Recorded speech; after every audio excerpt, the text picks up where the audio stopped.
AI is more human than you think, bridging human and machine relations to action follows evidence. Introduction. Bridging two worlds. Imagine looking at a mirror that reflects not only your face, but also your habits, your missteps, and your instincts. That's what interacting with modern AI often feels like. Beneath the gleaming veneer of algorithms and data centers lies a set of quirks, errors, and blind spots remarkably similar to our own. By recognizing these parallels and by applying action follows evidence, we learn to treat AI's errors not as alien faults, but as invitations to pause, probe, and realign both machine and mind. Hallucinations are human. We've all rushed to fill in missing pieces of a story, confidently asserting details before pausing to verify. AI does the same. I once asked a chatbot for a Shakespeare quote about technology. It responded with a line from The Merchant of Venice that does not exist. When today's language models hallucinate, inventing facts or citing sources that don't exist, they're echoing our instinct to act rather than stall. Recall the last time you leaped to a conclusion at work or a conversation. Did you ever realize afterward you jumped the gun? AI does the same, swapping hesitation for invention.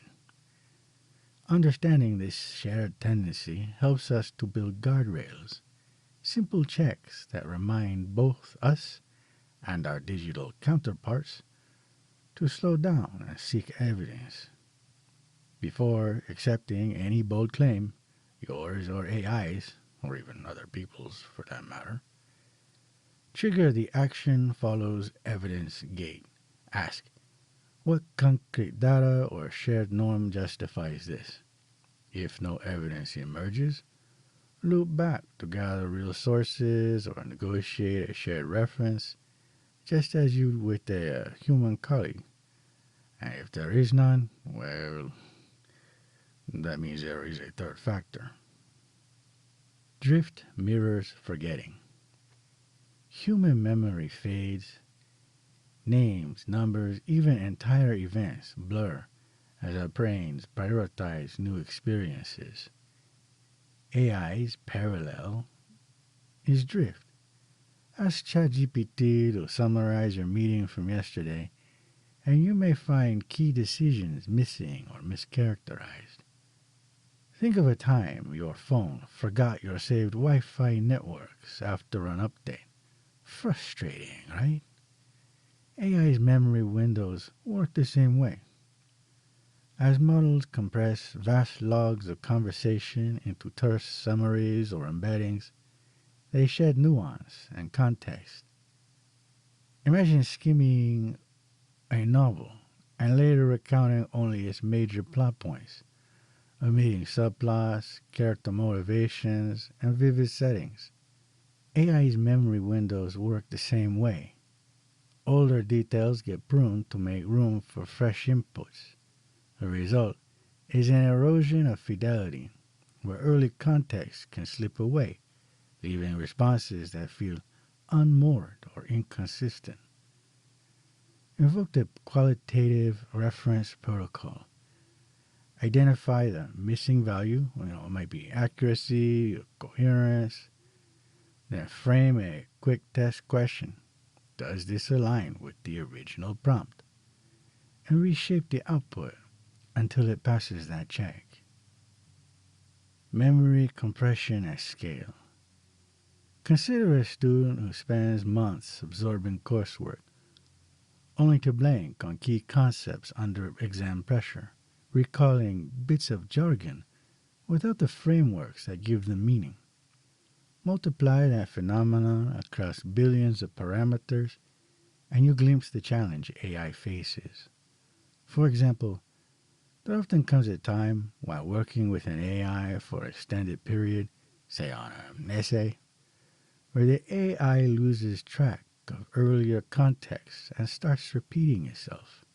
To operate efficiently, models must distill petabytes of data and text into fixed length vectors and context windows. That dramatic compression invites gaps, isolated terms floating without anchors, half remembered patterns masquerading as coherent thought. Recognizing this limitation urges us to design smarter memory architectures, laying summaries with periodic fact checks and targeted retrieval to preserve vital links. And well, all that assumes you have access to all the tokens available. Meanwhile, everyone running an AI service for free may have no idea their access to tokens has been throttled. ACFO's evidence tiering module helps here. Level 1, no trust, gut, or lived experience for low stakes prompts. Level 2, run a rapid pilot soliciting feedback on draft outputs. Level 3, vet with formal data or benchmarks before critical deployments. By selecting the right tier, we preserve vital links instead of letting isolated terms float without context. The black box conundrum. It is a well documented fact or whatever that deep neural networks and large language models function as black boxes, meaning their internal decision paths are opaque, even to experts. In fact, last I looked, even attempts to create auditing tools to trace what decision paths the AI took have proven unreliable. A good way to describe this is to imagine asking a person why they did or said something. Maybe they know, maybe they don't. Maybe they'll tell you, maybe they'll lie. Other people are also black boxes. But the problem runs a bit deeper than we can't see the information being transformed. It's that many decisions are linked by so many interconnected links that even if you could audit the entire logic chain, not only would you find it difficult to trace, but it would presumably take an unsustainable amount of time to do as a human. So the problem is one of complexity. We might not be able to reason our way through, as well as time, because even if we could do it, it might not be worth the effort. To some extent, when any system outstrips our comprehension, we instinctively dub it a black box and assign a negative connotation to it. Meanwhile, we shrug at our own brain's hidden wiring. AI is a black box, but so too are humans. The difference, AI is new, so it currently feels dangerous, sort of like a stranger. And just like the stranger who has yet to prove themselves over time, a reasonable person should have some precautions in place. Apply the bicameral decision flow. Set up, define the AI's tasks and inputs, complication, pinpoint hidden assumptions or weight imbalances, resolution, adjust prompts, augment data, or refine architecture. Reality check, trace that fix back to evidence or a negotiated norm. Next time you see an AI recommendation, pause and ask, what assumption lies beneath its answer? Toward a human machine partnership. Accepting AI's human like stumbles invites humility and collaboration. We don't dismiss unreliable memories in our peers, we nudge them with reminders, cross reference facts, and share our notes. We can do the same for AI by weaving in actful protocols. Action follows evidence gate, flag unsupported claims, bias guard micro checks, catch uncertainty or negativity before release, norm trigger matrix prompts, anchor AI suggestions and shared values, for example, forgiveness of debts, rule of law, hospitality, persistence purpose capsule, store mission anchors so every session remembers its guiding why. Conclusion: embracing imperfection. Whether we call them hallucinations or heroically premature guesses, AI errors mirror human nature writ large.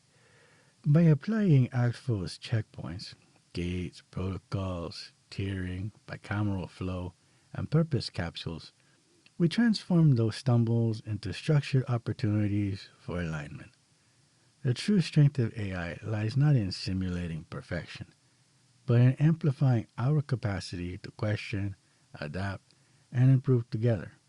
And as an aside, it just so happens most of this was written by an AI. And while I did massage a thing or two, it goes to show that the AI understands the ActFlow framework passingly well. There's room for improvement, especially considering it managed to do this with throttled tokens. I'm using free. It's free when I use this. Had it access to its full abilities, I suspect the output would have occurred much faster and with essentially, no, it is by me. I've seen what it's capable of doing. P.S. It's humorous to me that the model dropped the tiering list from the conclusion, so I left that in place.